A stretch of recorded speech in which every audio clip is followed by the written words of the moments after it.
Hey there. Tonight, we drift into the quiet heart of a city that once ruled half the world. A city of gold, mosaics, and prayers whispered in candlelight. This is not a war story. Not really. It's a goodbye to Byzantium, to Constantinople, to an empire that knew exactly how to fall. So, if you're winding down for the night, dim the lights, take a deep breath.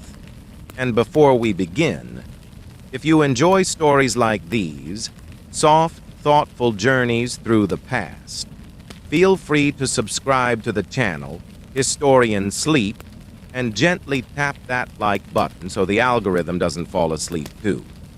Now, let the story carry you softly into the final hours of a 1,000-year empire. By May of 1453, Constantinople was breathing its final spring. It was once the crown of the world, a city of gold, of saints in mosaic, of emperors who believed they ruled by divine right. But now, streets lay quiet, not peaceful, just tired. The great walls of Theodosius, once thick enough to stop armies, now cracked like dry parchment. Arrows from long-forgotten battles still jutted from towers. Nobody bothered to pull them out. Grass crept through the stone. Old blood faded in the dust. The empire was fading too. The treasury was empty. The soldiers were few. The people were weary, but devout. In candlelit chapels, women whispered prayers, not for victory, for peace, for mercy, for sleep. Some prayed with words, others just sat in silence, because silence felt more honest than hope. Old men gathered in doorways, telling stories about Justinian, great builder, the old conqueror.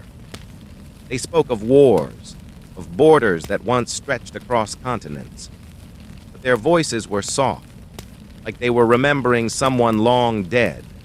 Children still played, but they played in whispers. Their games had no shouting, no running, only quiet footsteps on cracked stones. Even joy had grown careful. The harbor was still, no sails, no oars, only the wind and the clink of iron. Across the water, the great bronze chain, once stretched to block enemy ships, now hung uselessly. It rattled gently in the breeze like a wind chime for ghosts. And beyond the hills, a storm was rising. A young sultan named Mehmed, just 21 years old, was preparing his cannons, his engineers, his army. But more than that, he was preparing his name to be written into history. He saw Constantinople not as a city, but as a crown, a prize, a jewel that had grown dim, but still sparkled in his imagination. Inside the city, Emperor Constantine XI walked alone, not in glory, not in majesty, but as a man who had stayed behind when everyone else had already given up. He wore armor now, not to fight, but to remember what an emperor once looked like. His footsteps echoed down the halls of palaces that were no longer filled with courtiers, but dust. He passed fountains, long dry, gardens turned to rubble, painted ceilings blackened by fire. The empire had once stretched across 3 continents. Now, it was a city, and even that was slipping away. Constantine didn't leave. He didn't surrender, because even ruins deserve someone to stand beside them. He looked out from a tower. Below him, broken roofs. Beyond, Ottoman fires glowing in the hills. He could hear the drums, low, steady, like a heartbeat too big for the ground to hold. He turned his eyes toward the Hagia Sophia, that great church of wisdom and heaven. Inside it, monks still prayed. Icons still shined in the candlelight. A boy still lit incense. Even as the walls cracked, rituals held. Even as hope crumbled, faith stood still. Somewhere else in the city, a mother sang a lullaby. A priest kissed an old cross. A child wrote verses on parchment, trying to hold a dying empire in a handful of words. They weren't trying to win. They were trying to remember, to stay, to witness, to whisper the last words of something beautiful before it vanished. And outside the gates, the cannons were almost ready. Great bronze beasts, mouths wide, heavy with powder and promise. Mehmed didn't want just to break walls. He wanted to break time, to take what Rome had once guarded, to write a new story, to become the one who ended the old world and began next.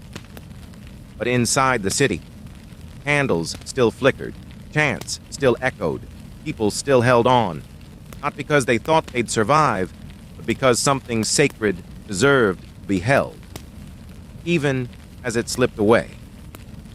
Constantinople was dying, but it was dying beautifully and quietly, like a leaf falling in the breeze, like a bell fading into night. And even as its heart slowed, it still remembered how to be holy. There were no grand armies, no legions of Rome, no gleaming helmets or banners whipping in the wind, just a few thousand defenders, Greeks, Genoese, old knights from forgotten wars, priests with no swords, bakers with shaking hands. They weren't standing for glory. They stood because someone had to. In narrow alleys, homes still smelled of old bread and candle wax. And though fear sat on every windowsill, life still whispered in quiet corners. A woman lit oil lamps at dusk, even though there was no feast. She folded linens, as if guests would come, as if Constantinople would last another night. Children were not told the truth. They were told bedtime stories of angels watching the walls, of emperors who would return, of miracles. A mother hummed lullabies, her voice thin but steady.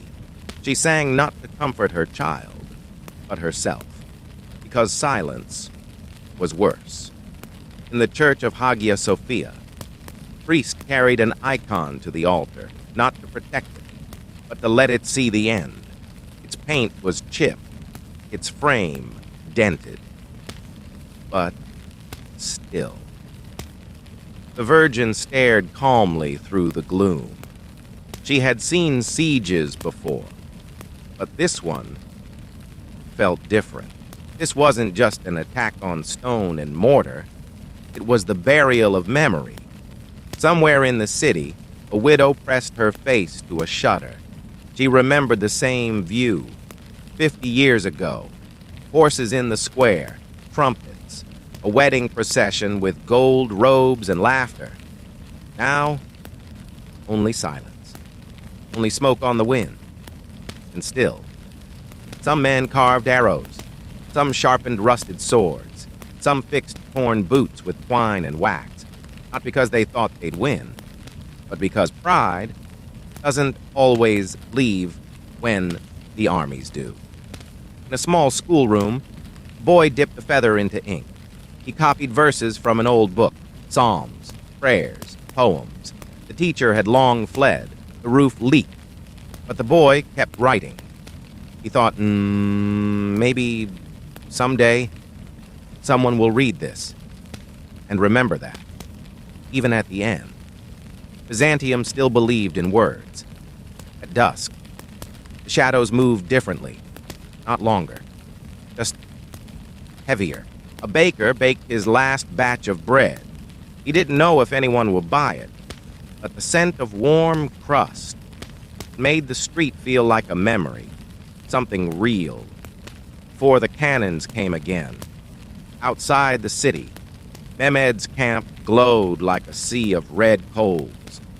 The beating of war drums was constant now, low, rising, falling, like the breath of a sleeping giant.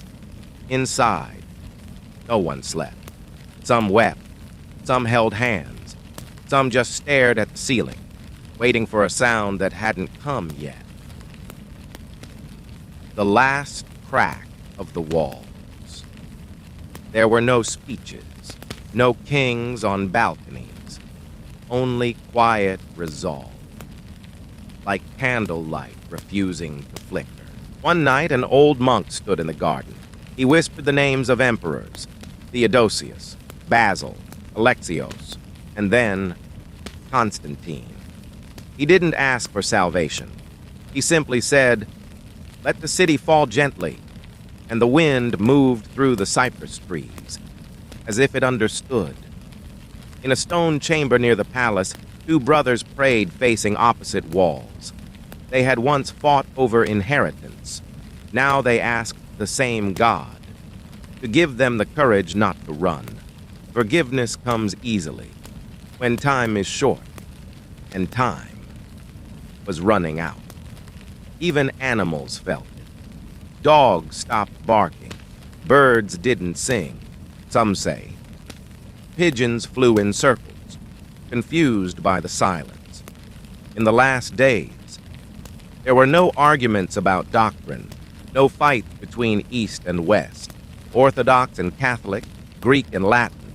They all gathered in the same churches. They sang the same chants.